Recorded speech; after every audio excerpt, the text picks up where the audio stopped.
about this mask on the left? Is that more modern? That's another David Ruben. Okay.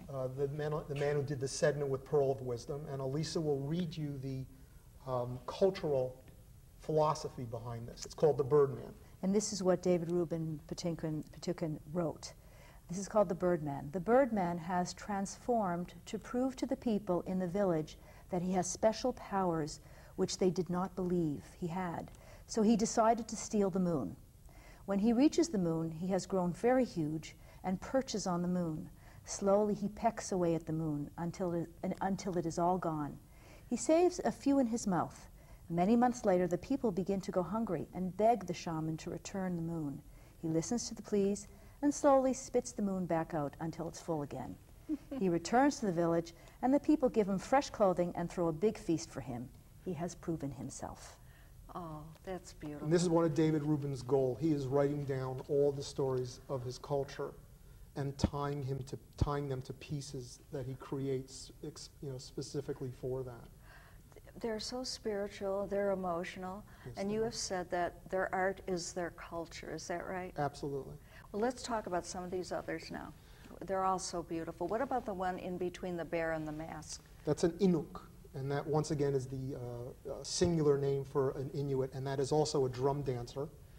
But it's a fine little chubby piece is what I like to refer to it as. He is standing in the middle of the cold winter with his complete coat on, different kind of stone totally. I believe this is from Hall Beach, another area, and each area has their own stone. But once again, this is common that they would have drum dancers throughout the Arctic. You said the drums are played on the rim, not rim, on the top. Not on the top. Huh? It kind of like gives a high whining pitch sound. It's very interesting. It must echo. And it's eerie in its.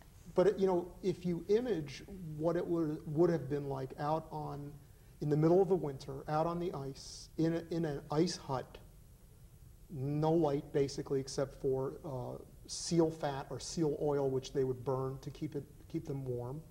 And how would they entertain the kids? I mean, we go on a car trip, so we buy games and so on. Now we have DVD players and everything to use in the car. So they told stories of their culture, and they played games, and they sang songs, and they bonded very closely because this was the family life, and that's why we were taken into their home once they took us in. We're part of the family. Part of the family. And they were very open and very unassuming and shared their feelings and their thoughts. Did. Oh, absolutely. Very much so. Absolutely. And we bonded, really. Beautiful. It was very emotional. Lovely. I'm a mom, she's a mom. We talked about our kids. We talked about what we cook. They showed us their foods. They cooked some foods for us that we were afraid to eat raw. Do they eat a lot of raw food? Mm-hmm. They would have to. Yes, because it's freshly. They only kill what they eat. Mm-hmm. There was a caribou that was too skinny. They let it go because there wasn't much meat on it. So they didn't shoot it. They also won't shoot the leader of a pack because they believe that's a spiritual leader and is not just an animal, it's a spirit.